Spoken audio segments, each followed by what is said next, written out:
This critical EDH video is brought to you by Loot, your one-stop shop for Japanese and Russian foils. If you spend $100 or more, you'll earn free entry into the largest online cEDH league this month.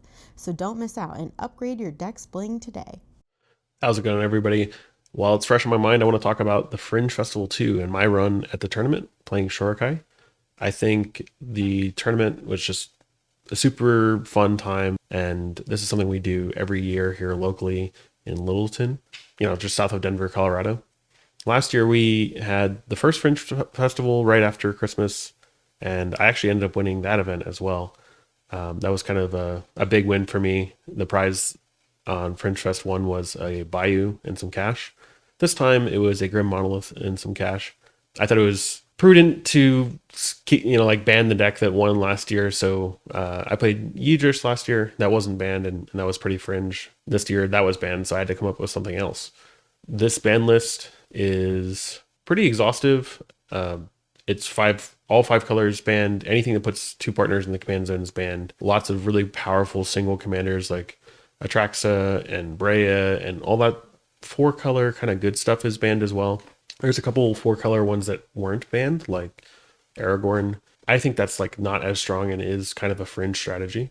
So yeah, just like a lot of popular and meta stuff. And more importantly for us, we have a lot of local kind of like one trick players. And shout out to Kevin, our local Chatterfang player. He's like, why is Chatterfang on the list? I'm like, dude, Chatterfang's like actually seeing play and doing well in tournaments, and like Kevin would just cook the whole tournament if he was able to bring Chatterfang. So there's a couple like that, like Arkham Dagson's another one.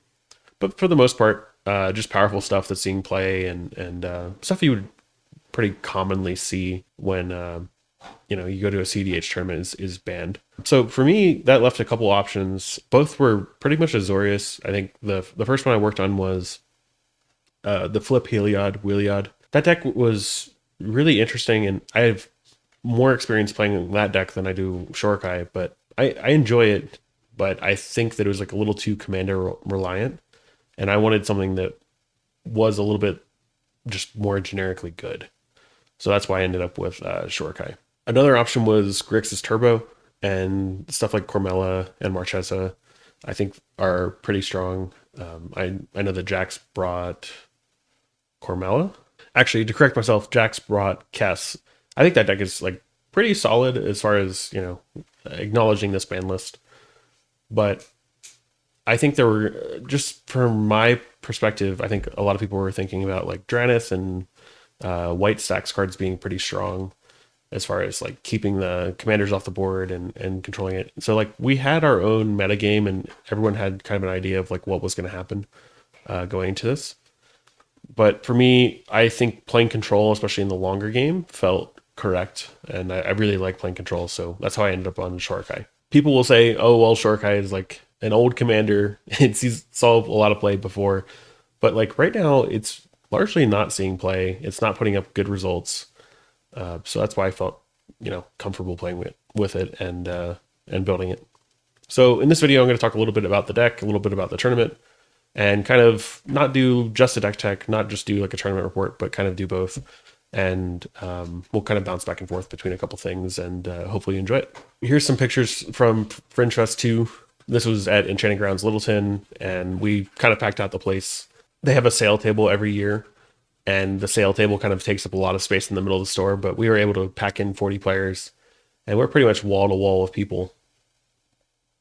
And overall, like, it was a great event. It was fun to see all the different decks and what people came up with. And I'll just kind of zoom past all this. And spoiler alert, made top 4. Jax also made top 4. And I ended up winning. So overall, it was pretty fun. I do want to get into some of the interesting cards in the deck. Especially just like interesting printings. I think people care about that a little bit too. The deck ultimately wants to play control, but the problem it runs into is that it cannot turn the corner. So I've tried to build the deck out in a way that once I was able to get the board to a steady state, I was able to turn the corner and use cards to help me like move along. I think cards like Displacer Kitten and Hullbreaker Horror help do that. They're essentially win cons. They don't necessarily look like it. There's a non-deterministic factor to this where you have to cast spells in order to draw more cards.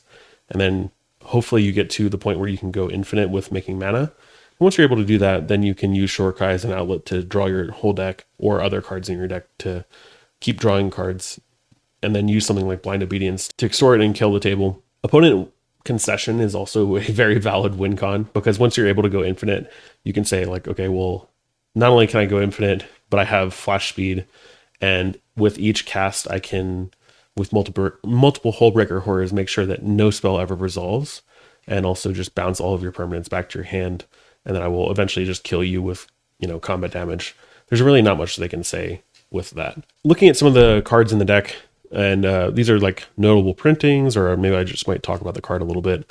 But Commandeer felt really good because we're in white-blue. Going really deep into blue means that this is turned on most of the time. And commandeering a key piece like a One Ring or a Rhystic Study early is really, really powerful one. And with the other decks at the table, they don't really have the full toolbox that they would normally have with like a Blue Farm or a Kinnan to deal with this. So I think this card actually overperformed a little bit more than it would otherwise. Imposter Mech. There's some neat interactions with Imposter Mech where you can, if creatures are humble for some reason, if they're under humility, you can still copy the creatures, and you'll have a copy through humility because this is not a creature. Whereas if you have like a Metamorph or something, it never has the ability to copy something.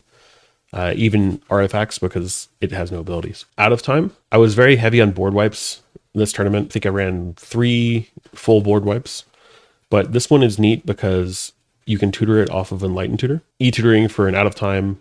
It also like phases everything out. Your opponents never have the ability to put their commander in the command zone and recast. They just kind of go away until this goes away, and people are not running enchantment removal. So if I'm able to resolve this, it's really, really hard to get around this. I chose these 2 MPS lands for my basics for the deck, and I think they just look incredible. I love playing these and just like looking at them. I think the island especially, just there's something about it. It looks really, really cool. So those are my 2 basics I ran. Taru. This card is really excellent because it just does everything we need. We need it to cantrip. We need it to make additional mana. And then in this deck, because we're running Displacer Kitten and Hullbreaker Horror, we can actually use Taru as an outlet to draw our deck. And like, we can just, keep blinking Taru. I think there's a little bit of additional value from this card in this deck that otherwise normally wouldn't be there. Swords to Plowshares. I like this printing. It's from Masters 25. But having these both pieces of swords and path, being able to just laser beam a creature, and I think it's good. Like, we're very heavy on creature removal, and I think that was pretty much the right call for the day. Blind Obedience. This never came up as a stacks piece, so I only used it as an outlet, and I would say like it's in my deck. Now that I'm going infinite, I have Shorikai. I can use Blind Obedience to extort everyone. Do you concede? That's how this came up. And I really like this Warhammer printing. I don't know if there is a better Blind Obedience printing, but yeah, I never actually ended up playing it as a stacks piece. Teferi, last minute, I put in the Teferi Kitten stuff because I just think like the deck, like I said, was not really turning the corner. I kind of needed ways to combo off. This felt pretty solid. Even just using it as like a removal piece and drawing a card was okay. I don't know how I feel about this printing. It's all right. I think it's kind of interesting that it's a bird. Here's the path. This is Rebecca Gay, and it's foreign language. I think it's Japanese signed. It just looks so cool. Talisman of Progress. I picked this up back in PA when I went and traveled there earlier this month. And I got this like foil Mirrodin Talisman of Progress, and it was very, very cheap for how much these actually cost. I think I paid like $12 instead of the $26. Coveted Jewel. I just wanted a deck that kind of played like vintage shops as well. And between the Heliod and this deck, like they both run Coveted Jewel. And using this as an outlet was extremely fun because I would be able to cast this, draw 3 cards, and then hopefully find a Displacer Kitten to blink this, tap it for mana, draw 3 cards, all that stuff. And he never really felt bad. I think I always had blockers if I needed to keep it on my side of the field and that kind of thing. So it was really never an issue, the downsides of this card. Mystic Remora, nothing special, but I do have a signed one. Wanted to show that off. Here's Displacer Kitten. This one is a foil pre-release in Japanese. Grand Prix Chrome Box. I thought the yellow kind of matched the deck pretty nicely. This is a Silence from the Avatar Secret Lair. Soul Ring. I had to use the Iron Man one. I could have used the steering wheel with the Mad Max style, but like, I don't know, the blue on this one and just kind of like part machine, part human. I thought this was cool. Cursed Totem.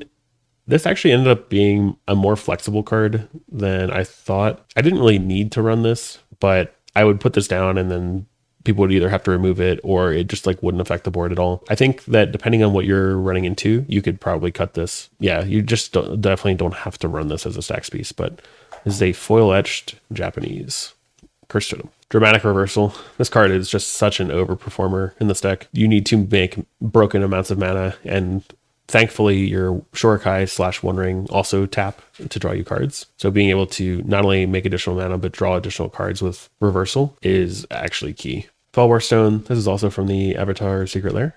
Manamo, very much like Dramatic Reversal, also lets you untap Shorikai and One Ring. And also it's an untapped land and you're in 2 colors, so it just makes sense. I have a Russian Smothering Tide that's pre-release. I thought this was pretty cool. Unfortunately, it's not foiled though.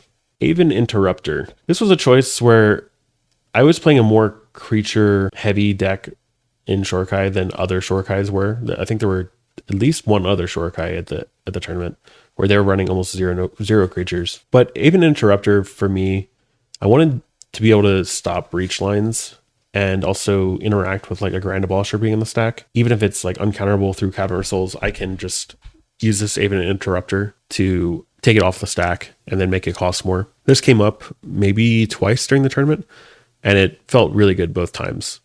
So I'm liking this card in this build of the deck.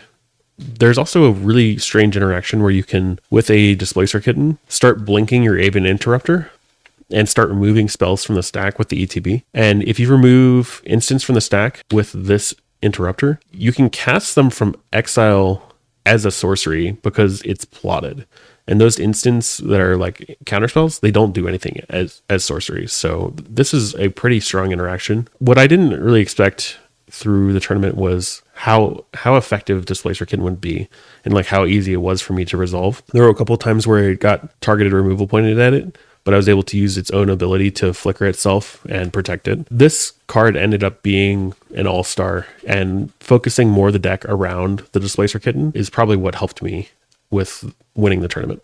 Grafdigger's Cage, just a really, really good stacks piece, especially in this creature, more creature-focused meta. We saw a lot of green, and Cage doesn't really hurt us at all. So just being able to run this and tutor this off of Urza Saga. I did it so many times where I play Saga on 1, tutor Grafdigger's Cage on turn 3. And that was like maybe when decks started to push, and even the breach decks were like, oh, well, like now there's a cage, I can't do anything on my turn 3. That felt really good. Drannith, I think this was a card that everyone thought was going to just perform well at this tournament, and that was true. It only actually came up for me once, and then it was copied, and I wasn't able to play Shorikai, and we drew that game anyway. It definitely slows down the game, especially in this type of tournament. This one is a signed pre-release foil in Japanese, and I just think it's one of my favorite cards. I love it. Ranger Captain.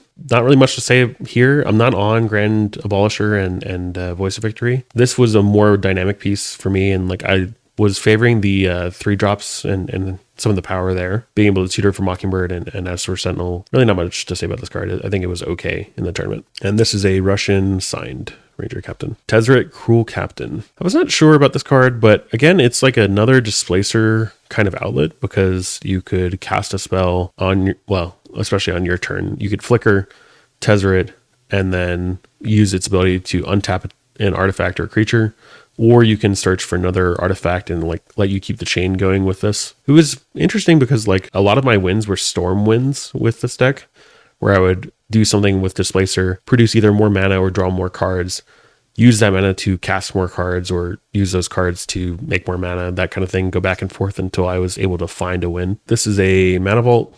I think this is an Italian mana. Yeah, like finding this off of Tezzeret and then putting it in hand, you cast Vault, you use Kitten to flicker Tezzeret, then you can either tap Vault and then untap it and then make 6, or you can down tick, find like a Lotus Petal, and then keep doing this with Tezzeret. It's pretty strong. Here's a Italian foil Hallowed Fountain. Really like that card.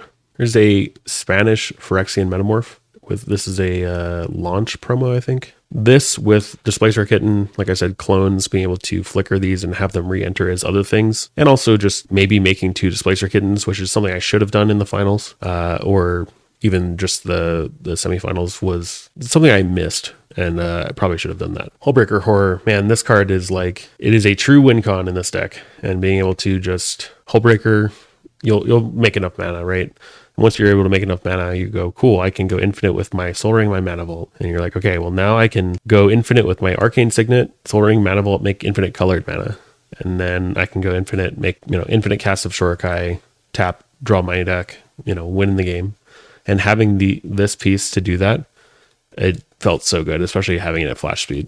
Because end step, cast Hullbreaker, untap, you have all the stuff untapped and you have tons of mana to defend it. Felt great. Supreme Verdict. This was just being uncounterable and untapping and going, here's a Supreme Verdict. And then all the problems that you are facing just go away. It's so good. It's also blue and it pitches to other blue spells and pitches well to Chrome Mox. I think this card is pretty uncuttable in Shorikai right now. Vanquish the Horde. I only cast this once, but this essentially is double white sorcery, destroy all creatures. It's very, very hard for this to cost anything more than double white. I think the low casting cost of this was what made me run it. A card that I was pretty sure would be good, but other people were telling me that I should cut, was Tabernacle. This came up in no fewer than 3 games, and I played 6 games, so about half my games. And the games went on long enough where I was able to just play a Tabernacle. Then it would really, really slow down my opponents, or just take them out of the game entirely. That was something that was very hard for them to deal with, but at very low cost to me. I do have a story about my round 2 with this card, and I'll talk about that in a little bit. Mishra's Workshop. We're a pretty heavy artifact deck, and it also helps us pay for 2 of Shorikai. But this to me counts as like a half land, because sometimes it doesn't help our mulligans if we don't have the correct artifacts to line up and we don't have other lands as well. I think it's fine in this deck. It's absolutely not necessary. It could be replaced by something like City of Traders. I think it's going to stay in my deck for now. Now, as far as cards go and printings, those are the ones I wanted to show off.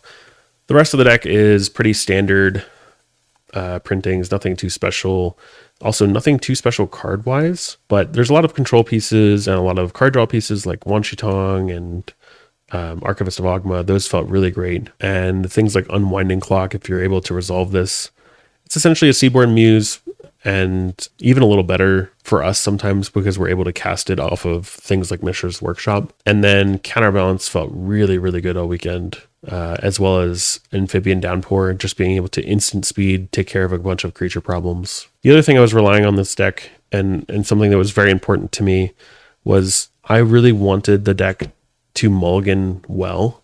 And if I was able to keep a set of solid cards in my hand that was like 5 or greater, and then have those cards draw me more cards or make mana, in which I could deploy my draw engine in Shorikai, that is what was important to me. So I would have that consistency of being able to play the game every single game, then use my tools as a player to affect the outcome of the game. I think a lot of decks didn't do that at this tournament. And to be fair, there were some players who were just new to cEDH and thought that they could bring their casual commander in deck. I think there were maybe, let's say, 5 to 7 people that did that out of 40. And not to call anyone out, but those decks, while they fared well in like a casual setting, they definitely got surpassed by decks like this, where there was a focused game plan of drawing cards, making mana.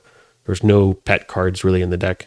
It's more about playing the metagame that just presented to you, using the tools to just convert a win. So as far as prizing went, I was able to get this Grim Monolith, which is also in the deck, of course, but I set it aside for this. Really happy with the condition of it. Looks great. I also got this Moonlit Forest. I'm not sure what I'll do with this, but maybe it'll go in Kinnan or something. And a promo Old Border Soul Ring.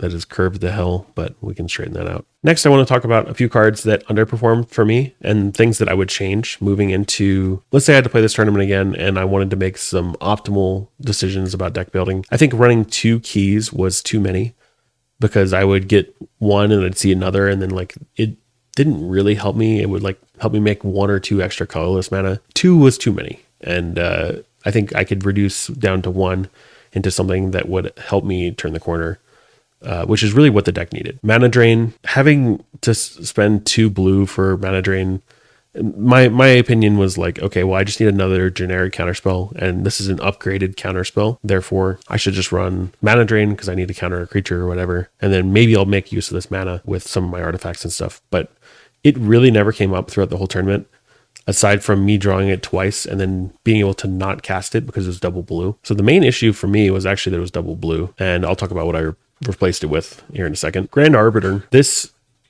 came up a couple times. It never felt like the right time to play it, whereas in Tivit, it feels good because it really reduces Tivit's curve. Shorikai is already on the same curve as this. So basically the pattern would be, oh, I have Grand Arbiter. Do I play Shorikai or Grand Arbiter? And that was never helpful. I would always almost want to play Shorikai because I would need to draw cards. Cephalid Coliseum, I thought maybe I can just, sneakily activate and make a Thoracle player die. But it never really came up. I think there's better lands out there. So this is what I cut. I don't normally 1-for-1 replace cards and say like, well, this is replacing this because of this reason. I think the only card out of these is I would play Delay over Mana Drain because of the casting cost. I'm still able to counter any spell, including creatures. And I think Delay would feel a little bit better. So that's why I'm on this. Narset Parter Veils. It's another card that is just a 3 mana, help me turn the corner, help me find something that does something card. And then I'm able to blink this with Displacer Kitten and continue to pseudo storm off. This felt like something that I wanted at multiple points during the tournament, but I didn't have it. And I constantly thought, man, I should have ran Narset. So I think putting that in now makes a lot of sense. I would also run Witch Enchanter over Cephalid Coliseum as my land. I don't really want to go down lands. This is another card that lets me do something sometimes. And I can also blink it with Displacer Kitten to destroy multiple artifacts or enchantments. But it's also just a land that's untapped on the back, and I think that's pretty solid. Stock Up, it's another three mana card that lets me dig, and I think this would have performed a lot better than Grand Arbiter in the deck. These are the 4 changes I would make going forward if I were to play this deck again at the same tournament in the same conditions. Other than that, the rest of the deck felt really fantastic. I didn't really have any trouble navigating the games and just playing. So I think that's where I'm at with those. I can go back to the list here on the web view, and as you can see, like I'm on 14 creatures. This is a much more creature focused version of the deck where I need the creatures in order to actually convert and turn the game into my favor. So things like Displacer Kitten, Hullbreaker Horror, and Metamorph, and Wanshi-Tong, and Archivist, just to draw cards. Even Tataru Taru. I was very creature reliant. And I think that while I was running board wipes, I had to just kind of be careful about like what creatures I'm deploying early. And so oftentimes I would hold a Displacer Kitten and board wipe first and then deploy the Displacer Kitten afterwards. You just have to be careful about your sequencing and decision making there. Most notably, Savins felt necessary to keep in the deck, but never actually came up more than once. You can't get your Displacer Kitten back, you can't get your Hullbreaker back, things like that. So I was kind of wary about those aspects. I did use the Savins to get the Ranger Captain out of my yard after I put it there. That was pretty good. The instance package was mostly designed to interact on the stack or use instant speed removal with Path to Exile and Swords to Plowshares, or Orim's Chant and Silence to stop people from winning, and Strict Serenade to stop something that's on the stack that I really don't want as far as like creatures go. Really nothing too much to say about the instance package. Mystical Tutor didn't always feel great because just tutoring for another like counterspell was there. I wasn't running like Whir of Invention or anything that helps me turn the corner. So Mystical Tutor was not the best, but it was okay. And it let me get board wipes as well as an option. The Artifacts package was largely designed to make mana and potentially draw cards with things like the One Ring and Coveted Jewel. Curse Totem, like I said before, it's definitely a flex slot. I could probably take that out and put like a Zorius Signet in just for even more powerful mana generation. I think I might do that, but there were just so many decks that needed creature activations that Curse Totem felt good at this specific tournament. So that's like a change you can make if you wanted to. Enchantments were also very enchantment heavy with copy effects and Mirror Maid and Copy Artifact, Downpour and Out of Time to help control the board, and then card draw effects with Mystic Remora, Rhystic Study, potentially Mirror Maid, Smothering Tithe, and Steel Enchantment. I was not running Copy Enchantment because I think that Copy Enchantment was a little bit lofty in what I wanted to do. The reason I was running Mirror Maid is because it could copy an artifact. I could copy things like Coveted Jewel, tap Coveted Jewel for 3 blue, cast a Mirror Maid, copy Coveted Jewel, and or copy a One Ring and things like that. For lands, I was not on really anything special. Just wanted to make sure that I was hitting every land drop that I could. Because if I go long with the game, which is really what this deck is designed to do, is to push the game long, and then in the late game I can win, especially over top of people. I wanted to make sure that I hit every single land drop, so I'm on 27 lands with 28 including MDFC, but you can't really count the Tabernacle, so really 26/27. It felt good because Shorikai lets you draw 2 extra cards per turn, and obviously you have to discard 1. If you're drawing 3 cards per turn, generally speaking, you can hit all of your land drops. And then, like I said, having these changes made, I will update the deck list, but I wanted to just show for this video, these are the changes that I would make moving forward. These extra cards to really help push and turn the corner. I think that's really what the deck needs, because one of the big criticisms of Shorikai is that it can't win. I think that's partially true, because the deck largely dirtles, but if you're able to control the board and you're able to start resolving things like Stock Up and Narset Parter Veils and filtering even more deeper through your library, you'll get there. It's much easier to win once you have the cards you need. So I do want to talk about 2 games that I had in which I did not win. I drew these games. Game 1 was against Jason and Connor and Nathan. So it was me in second seat. I had a really, really good start. I had Gemstone into land, Chrome Mox, turn 1 Mystic Study, and no one could answer that. Turn 2, I had Counterbalance, Tabernacle. At that point, the other decks were like not able to play the game, essentially, and I was drawing cards. But the unfortunate part was that just by chance, I was missing land drops. So Connor in seat 1 was playing Tatiova. He was able to find a Cradle, which means that he was able to pay for all his creatures with Tabernacle. Jason was doing okay. He had a Fish, and he's playing Gretchen Tichuelo. And the player to my left, Nathan, was playing Cormella, but was a little bit short on lands and had to cast spells into my Rhystic Study. And like I said, I was unable to find additional lands, so I was a little behind on mana.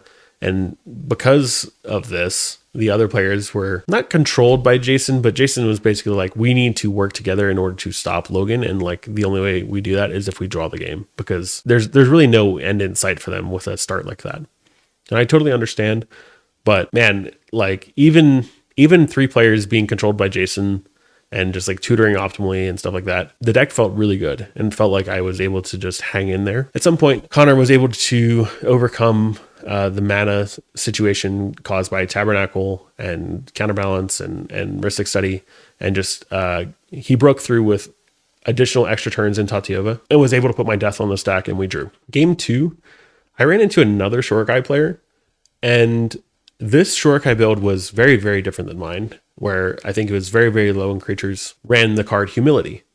I don't run this card because it essentially shuts off all of my win cons, and I would have to find a way to bounce it and then win on top. While I think Humility is a very interesting card, I think that it really led to us drawing the game. I just don't see a way in which Shorikai, even though it's like not a creature reliant deck, can win through this in any reasonable amount of time. On top of that, I was able to find Draneth.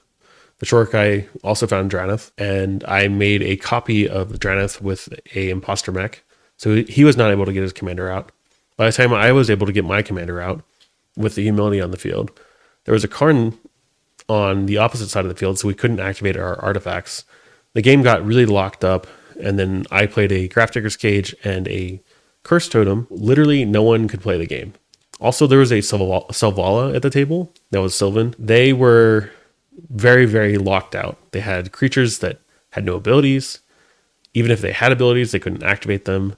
They also couldn't tutor because of the Grafdigger's Cage. This game got very, very long. We were joking, everyone else can take like an hour lunch break and we'll just keep playing. Obviously we didn't do that, but yeah, the game was never going to end. So we drew that game.